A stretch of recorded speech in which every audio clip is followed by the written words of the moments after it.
So what do I want to do?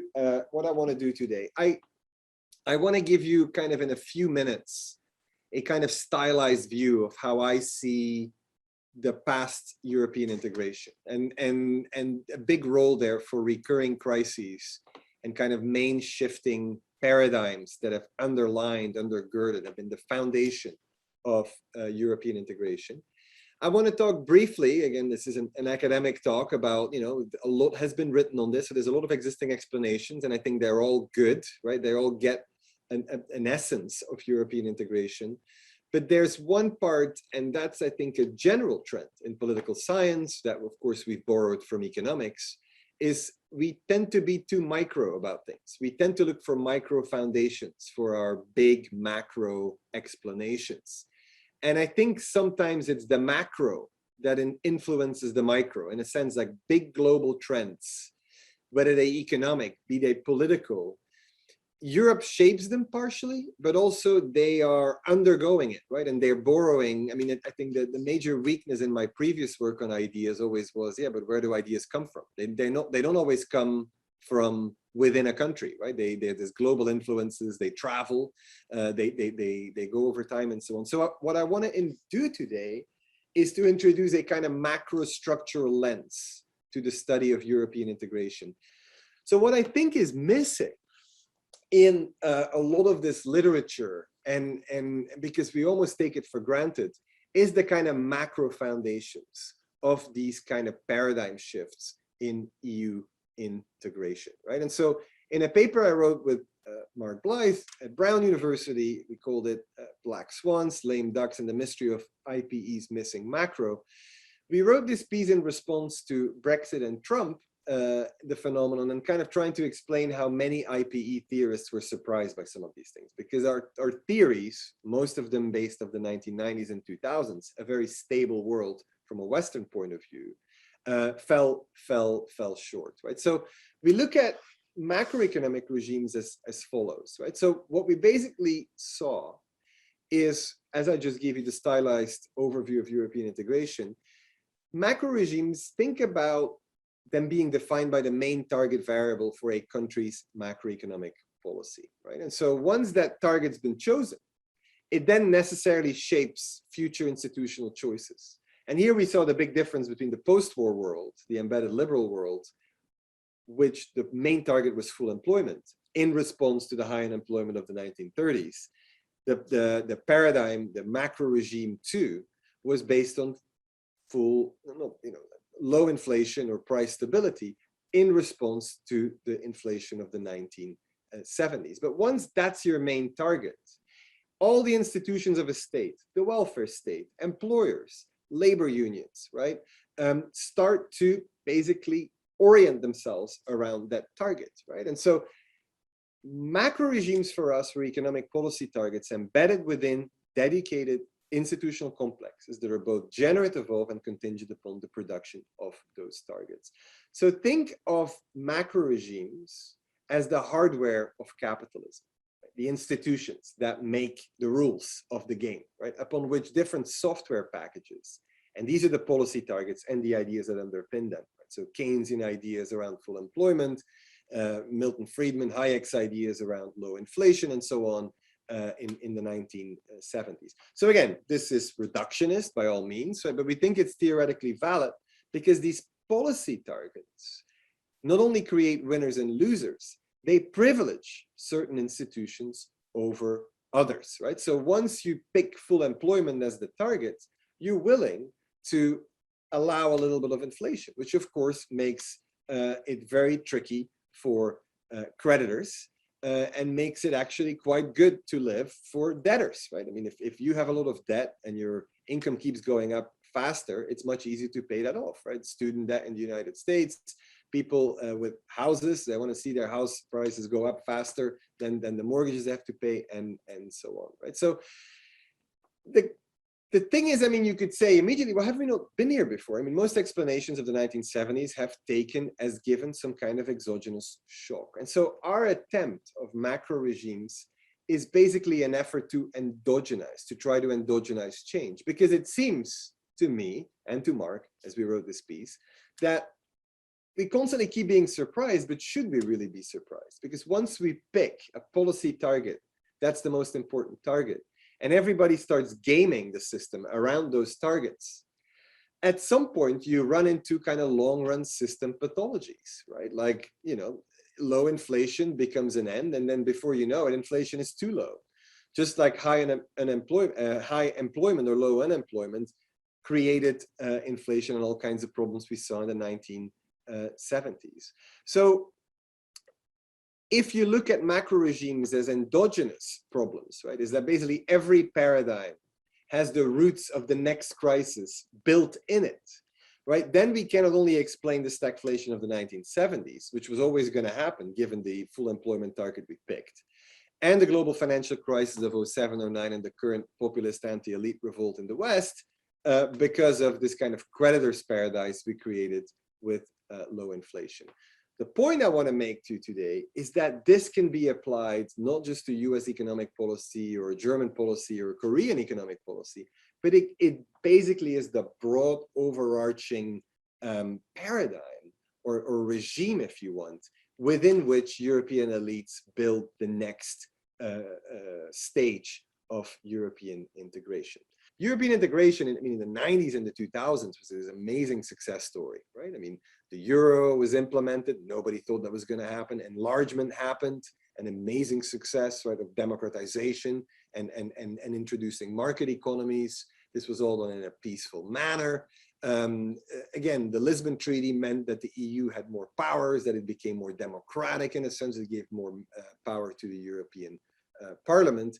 And even in many ways, I mean, the Brits were always difficult, but they went along with these things. And it was genuinely believed that, you know, like that Europe was in a very good place going into the global financial crisis. And even the global financial crisis, the Eurozone weathered relatively well. Right? To give you an idea, in January 2009, the euro was 10 years old, right? It had started in 1999 as a currency, then virtual, only physical currency in 2002. But Jean-Claude Trichet celebrated the euro as a steady ship, right? That had kind of, you know, survived the storm. And politicians in Germany and France were celebrating Europe's approach to capitalism as much more resilient than the Anglo-Saxon capitalism of the UK and the United States. That was a very different change compared to 5 years earlier, right? Where the Americans and the Brits were lecturing France and Germany on how to run a modern economy. So the euro crisis happens, and it suddenly seems that this is a very fragile construct, right? And so you have to kind of change the boat in the middle of a ship, right? Try to kind of add all kinds of unions that were missing. Russia's annexation of Crimea and its support for pro-Russian rebels in Ukraine suddenly brings the security dilemmas back. Suddenly Europe realizes that this is not a peaceful world, right? And its neighborhood, and that actually Russia at its borders is very much willing to use force if things don't go its direction. So this brings back all kinds of memories for the Baltic states that are now members of, some of them are members of the Eurozone. There's a refugee and migration crisis, which puts Schengen under pressure, right? The idea of free movement is questioned. People want to, different countries want to protect their own borders, say this is a sovereign matter. Slowly but surely, there's a crisis of democracy in certain member states. First in Hungary with Orban in 2010, ongoing. And then in 2015, when the PIS, the Law and Justice Party of Jaroslaw Kaczynski, gets elected, this really puts EU values under pressure. And this is playing out, happy to go into it in the Q&A, with Poland's questioning the supremacy of EU legislation and the primacy of EU law over national law. Of course, under those conditions, they became a member. June 23rd, 2016, there's actually a big member state, the UK, that votes to leave it, right? So this is a real integration crisis. It's a crisis of membership. EU membership is under pressure. And then a few months later, Donald Trump gets elected, who openly says the EU is the enemy, right? Who says this is not something that's in the US interest, and they take advantage of US largesse. So in just like 6-7 years, you have crisis after crisis after crisis. All you were ever reading were op-eds and opinion pieces of, you know, which is the next country that's going to leave, which is the next country that's going to become authoritarian, which is the next country that's going to need a bailout, right? And so, and what's Trump going to do next, right? So it's very hard in the middle of all these crises to make sense of what is going on moment. So I think EU sovereignty came together in this pandemic spring, because in May 2020, and this was surprising, I think, to many EU analysts, you saw the joint Franco-German declaration by Merkel and Macron, and it had 4 points. The second point is the one that got most attention. They talked about a recovery fund of 500 billion euro financed by joint EU bond issues. And so that was what people thought was the Eurobond U-turn by Merkel, and this was going to be jointly issued bonds, and this was always a red line, and so this was the big step. But in many ways, points 1, 3, and 4 was all about sovereignty, right? And this is, of course, the very French view, right? The EU needs to develop a strategic health sovereignty through joint health strategies, so that's, of course, pandemic specific. But 3 and 4, speeding up both digital and green transitions, and 4, enhancing the EU economic and industrial resilience by giving new impulse to the single market and EU industrial policy. This is very French. This is almost Gaullist, right? Using the EU power to create EU champions that can compete with America, with China, with the kind of new geopolitical giants, right? And so the question is this the EU's Hamiltonian moment, right? Is this the equivalent of Hamilton, the first Treasury Secretary, right, taking all debt of the 13 colonies and the Revolutionary War debt, making them jointly responsible? I don't think we're there yet. That saying, right, it is significant what's happened in the last few years, because again, it locks in 27 EU members into this kind of joint fiscal enterprise in which the countries that need money the most, Italy, Spain, Eastern European countries, will also gain most of the fiscal funds. So is open strategic autonomy the new EU paradigm, right? So here, of course, different institutions use different terms. If you talk to the EU Commission, their traditional power is in trade. They want to talk about open strategic autonomy, right? Because they want to do business with the rest of the world, free trade agreements and so on. And EU sovereignty, the beauty is they mean different things to different people, to different elites, to different national electorates, right? So there's a lot to unpack there, right? I mean, the French see this in traditional terms.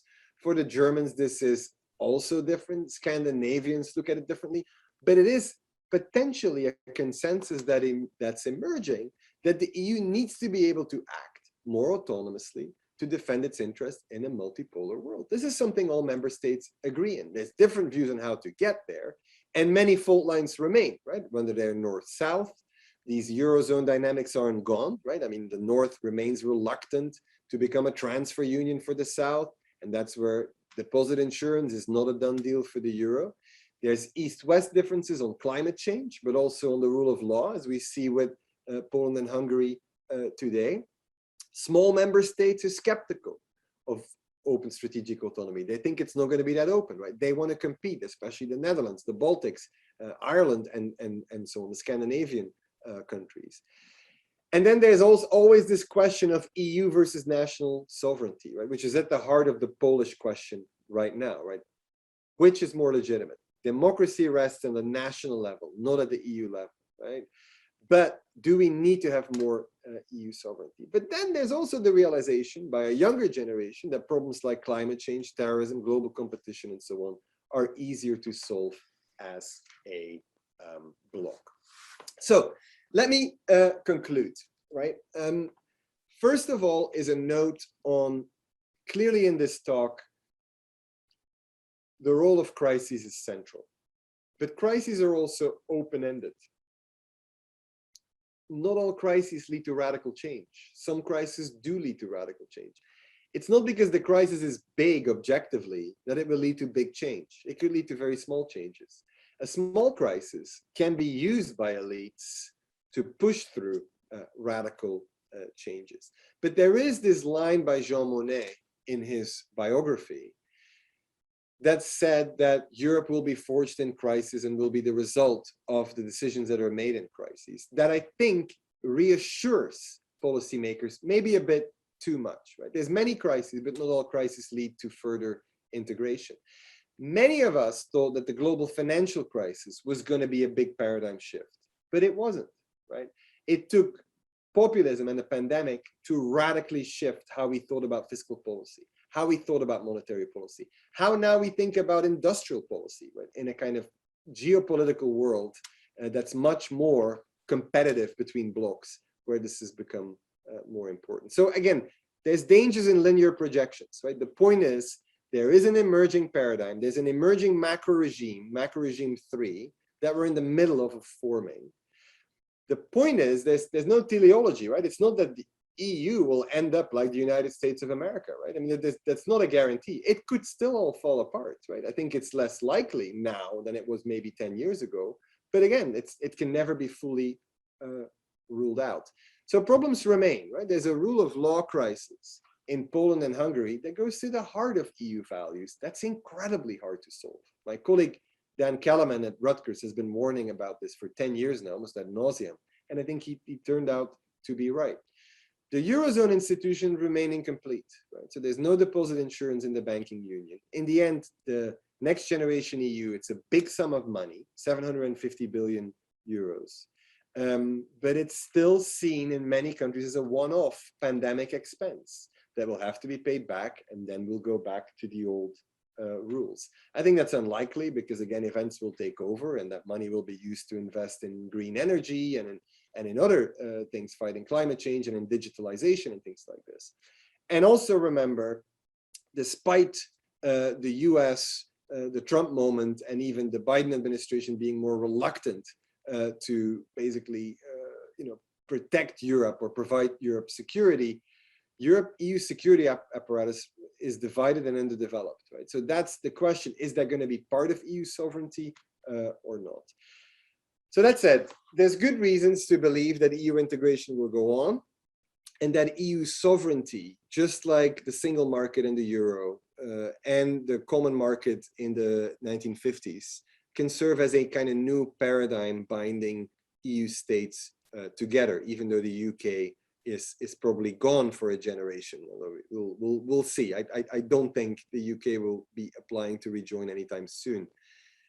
But again, like most paradigms, like most macro regimes, this one will also have its flaws built into it, right? So the more the EU becomes sovereign, the more you will see national reactions like the one we're seeing in Poland, right? And the more national member states will question EU's legitimacy in doing this. So this could well plant the roots for the next crisis, right? Be it economic or be it political. So I am sure the audience has a lot of questions and or comments about your theoretical framework and the question you raised and the comment you added. Okay, so I will open the floor to the audiences, and you can ask a question by raising hand or directly open the mic, or you can type your question in the chatting box so I can read for you. Okay, either way, it's working. Okay. Okay. Everything was crystal clear. Haley is open the mic, so I assume that Professor Haley Lee must have some questions. Haley? Yeah. Okay, let me start my video. Hi, I am Haley Lee at Seoul National University. So thank you for the great talk. And so I'm not a Europe expert, but your informative talk was, very detailed and kind enough to give me a good overview of what's happening in the Europe in terms of integration and how it has responded to different crises. So I have a question related to the recent COVID crisis, and your talk focused more on sort of the ideas of elites and how their paradigm has changed. But I was wondering about your view on how the COVID crisis really affected public's view on EU integration, and how that's going to affect sort of the future procession of or development of EU integration. Thank you very much. Thank you, Professor Lee. This is excellent question. Again, I could have just talked for half an hour about purely this, but I wanted to give a kind of broader, the way I think about it. But first of all, what struck people during the pandemic, I think what was probably the most worrisome for EU elites at the beginning of the pandemic is that there was a national reflex, right? Member states closed their borders. There were export bans from Germany to the rest of the EU when it came to personal protective equipment, masks, things of that nature, right? And so the first few weeks were scary from that point of view, right? Because also health is not an EU policy. It's a national policy because, again, it's a sensitive thing, right? I mean, in the Netherlands, they think differently about public health than, let's say, in Greece. And in Finland, they disagree with, let's say, Portugal, right? So it's almost like education and culture is that it was kept specifically at the national level. Secondly, also what you know is then what's the response is, first of all, has to be health, right? And how to deal with the pandemic, lockdowns, how to deal with people who are sick, go to hospital, and so on. But the second response is economic, right? I mean, people losing their jobs. You know, if you're going to go on lockdown and close every business and close every bar and every school, I mean, what's going to happen? How are you going to pay these people? How are you going to help them set up the digital infrastructure for, let's say, you know, working from home? But not everybody can do that. And all the people who are furloughed. And here again, EU was kind of limiting in what countries could do fiscally because of the Maastricht rules. And so initially, also, there was a big scare in Italy and Spain. So the two countries that were hit the hardest by the Euro crisis were also in, like, I mean, almost a cruel twist of fate, were hit the worst by COVID-19 in March 2020. And I mean, Italy at some point really felt alone and abandoned by Europe. So that said, very quickly, I think, EU institutions acted after initial mistakes, right? It was clear that the EU then as a whole would have an EU strategy when it came to medical equipment. They managed to keep their borders relatively open so trade could continue. They immediately suspended the rules, the fiscal rules, because this was seen as one of those things where you could do this.